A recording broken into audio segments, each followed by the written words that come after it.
Olá, amigos, sejam bem-vindos a mais um estudo de O Livro dos Espíritos. Estamos aqui nas penas e gozos terrestres, né? E vamos continuar aqui no subtítulo Decepção, Ingratidão e Afeições Destruídas. Esse é o nosso vídeo de número 176. Se você quiser estudar o Livro dos Espíritos desde o começo, né? É só voltar lá na playlist.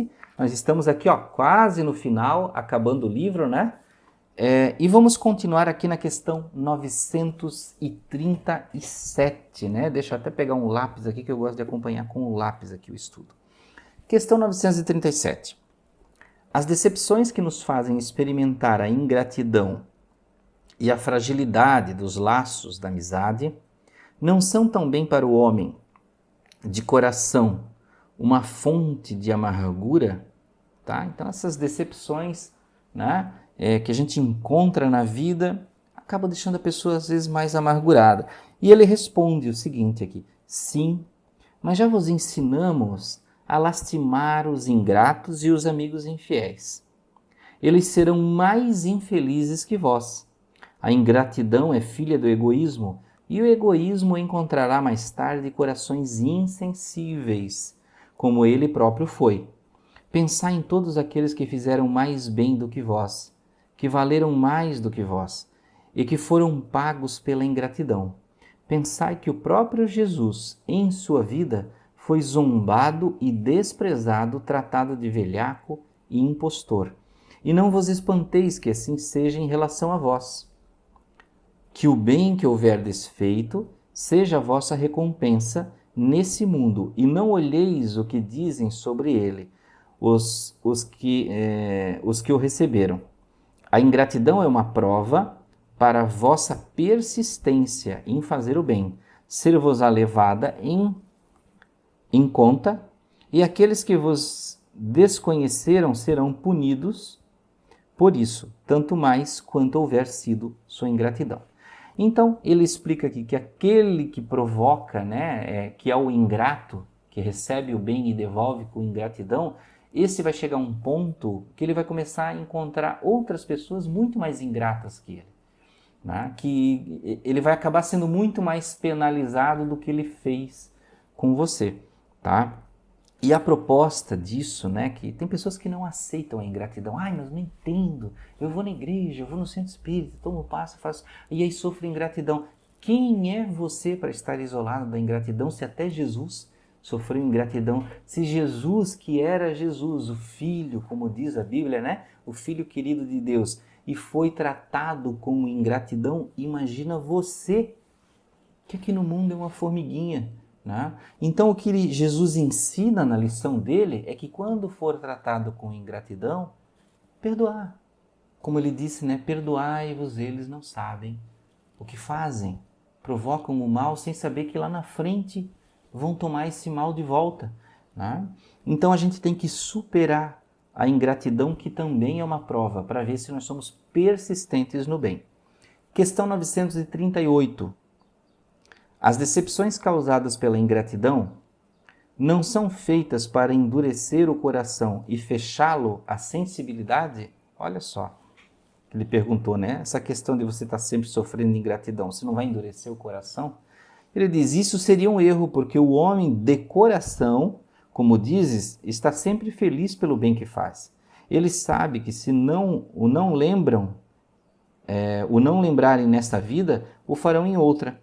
E que o ingrato disso terá vergonha e remorso. Então ele explica, né, que o homem, a pessoa de coração mesmo, que ama, ela não faz o bem esperando o obrigado, ela não faz o bem esperando uma devolutiva da pessoa, porque a gente sabe que as pessoas então estão em diversos níveis de consciência.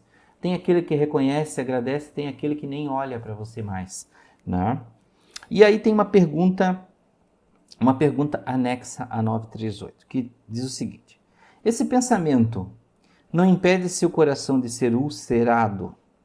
Ora, isso não poderia originar-lhe a ideia de que seria mais feliz se fosse menos sensível? Ou seja, ele está perguntando, não seria melhor então ter menos sensibilidade em ajudar as pessoas, essas coisas assim, para você não ter tanta decepção?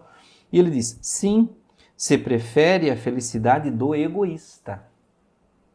É uma triste felicidade esta.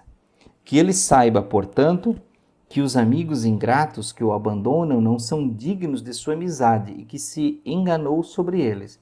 Desde então, não deve lamentar a sua perda.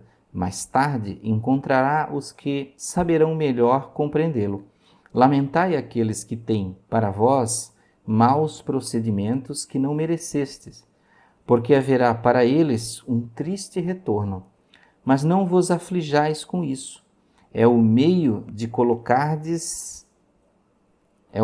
vos colocardes acima deles. Então a gente não tem que ficar se lamentando, né, com esses sofrimentos, não buscar o lado egoísta, se proteger pelo egoísmo, a autopreservação para não sofrer. A gente tem que fazer o bem, sem cobrar, né? E aí tem uma pequena consideração de Kardec. A natureza deu ao homem a necessidade de amar e de ser amado. Um dos maiores prazeres que lhe seja concedido sobre a terra é o de reencontrar corações que simpatizam com o seu, o que lhe dá as premissas de uma felicidade que lhe está reservada no mundo dos espíritos perfeitos, onde tudo é amor e benevolência. É um prazer negado ao egoísta. O egoísta ele acaba não tendo paz, né?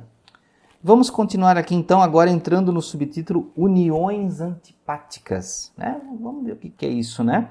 Questão 939. Visto que os espíritos simpáticos são levados a unir-se, lembra que a gente falou que não existe alma gêmea? Não existe espírito obrigado a ficar junto, colado, emendado, né? Isso não existe. Mas existem espíritos que simpatizam e podem lá na frente deixar de simpatizar-se, né? Então tem as uniões antipáticas. Visto que os espíritos simpáticos são levados a unir-se, como se dá que entre os espíritos encarnados a afeição não esteja frequentemente senão de um lado, e que o amor mais sincero seja recebido com indiferença e mesmo repulsa? Como, de outra parte, a afeição mais viva de dois seres pode mudar em antipatia e algumas vezes em ódio? Isso acontece, né? Em relações que se transformam depois em antipatia e até ódio. E ele diz aqui, não compreendeis, pois, que é uma punição, mas que não é senão passageira. Aliás, quantos há que creem amar perdidamente, porque não julgam senão as aparências, acreditam amar, né? Mas estão só julgando aparências. E quando são obrigados a viver com as pessoas, não tardam a reconhecer que isso não é senão uma admiração material. Não basta estar enamorado de uma pessoa que vos agrada e a quem creiais de belas qualidades, e vivendo realmente com ela que podereis apreciá-la. Quantas também não há dessas uniões que no início parecem não dever jamais ser simpáticas, acabam por ser, e quando um e outro se conhecem bem e se estudam bem, acabam por se amar com um amor terno e durável, porque repousa sobre a estima. É preciso não esquecer que é o espírito que ama e não o corpo. Olha que importante ele falou aqui, é o espírito que ama e não o corpo. E quando a ilusão material se dissipa, o espírito vê a realidade. Ou seja, né, aquelas paixões que são passageiras, você acredita que ama, aquilo parece que está explodindo dentro de você, só que a convivência, o conversar, como ele diz, você precisa amar o espírito e não a feição, a forma corporal, a beleza exterior ou a prática sexual. Você ama por causa do prazer que você obtém na prática sexual. E aí depois você descobre que aquilo não é tudo na relação, que faltam outras coisas.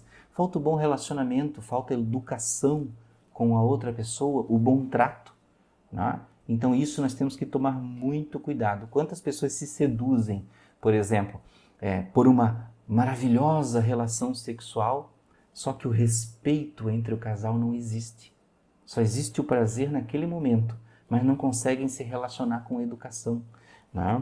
Então ele fala que esse amor é uma coisa muito mais adiante. E aí, continuando, que eu não terminei a resposta aqui, né? Há duas espécies de afeições, a do corpo e da alma, e frequentemente se toma uma pela outra. A afeição da alma, quando pura e simpática é durável, e do corpo é perecível. Eis porque, frequentemente, aqueles que querem se amar com um amor eterno se odeiam quando a ilusão termina. Quando a satisfação do corpo acaba, quando não há mais surpresa, quando o corpo se modifica com o tempo, né? Então veja que a pessoa estava apaixonada pelo corpo, pelo fisiológico, né? Questão 940. A falta de simpatia entre os seres destinados a viver juntos não é igualmente uma fonte de desgostos tanto mais amarga quanto envenena toda a existência? E ele responde aqui, muito amargas com efeito. Mas é uma dessas infelicidades das quais, frequentemente, sois a primeira causa. Primeiro são vossas leis que são erradas, porque crês que Deus te constrange a ficar com aqueles que te descontentam. Aliás, nessas uniões, frequentemente procurais mais satisfação do vosso orgulho e da vossa ambição do que a felicidade de uma afeição mútua. Suportareis, nesse caso, a consequência dos vossos preconceitos. Ele está falando aqui, né, que às vezes existem, como existia até no tempo de Kardec, existia isso, né? Claro, em todos os tempos houveram, né? Mas no tempo de Kardec parece que havia mais aquele casamento que não tinha afeição, mas era uma conveniência de família, conveniência de heranças, né? Envolvia a parte financeira, tá? Então deve-se tomar muito cuidado com isso. E é o que ele fala aqui também, do que se traduz, né? Que, gente, essa coisa de até que a morte os separe, vai ter que amar para sempre. E às vezes a pessoa já não ama mais. Já entrou naquele campo de estar insatisfeita com a relação, não tem mais afinidade com aquele outro espírito. E aí o que acontece? Ela remete à questão religiosa, eu não posso me separar, eu tenho que suportar, porque o meu avô e a minha avó viveram 60 anos juntos, então eu tenho que dar o mesmo exemplo. Ela fica presa a formatos da cultura, da religião, e aí vive infeliz suportando aquilo, né? Quando não precisava. E aqui tem uma pergunta anexa de Kardec. Mas, nesse caso, há quase sempre uma vítima inocente? E ele responde, sim, e é para ela uma dura expiação. Mas a responsabilidade de sua infelicidade recairá sobre aqueles que lhe foram a causa. Se a luz da verdade penetrou sua alma, ela terá sua consolação em sua fé no futuro. De resto, à medida em que os preconceitos se enfraquecerem, as causas de suas infelicidades íntimas desaparecerão também. Isso acontece, por exemplo, às vezes aqueles relacionamentos tomados pela questão só fisiológica, corpo, prazer, carne e posse, né? Então a pessoa tem muito ciúme, tem posse sobre a outra, então ela sofre, né? Ela acha que ama, pensa que ama, mas na verdade é o egoísmo dela, a posse falando mais alto, e a outra pessoa já não ama mais, ela não se sente mais confortável com aquilo. Só que aí, aquele que é possessivo não quer libertar a outra pessoa e fica fazendo ela sofrer, né? Então isso ela vai acabar encontrando em sofrimento em outros relacionamentos. Então devemos tomar muito cuidado com isso. Então, meus amigos, vamos continuar no próximo vídeo, vídeo muito interessante, não percam o próximo estudo, Medo da Morte, que vamos continuar na questão 941.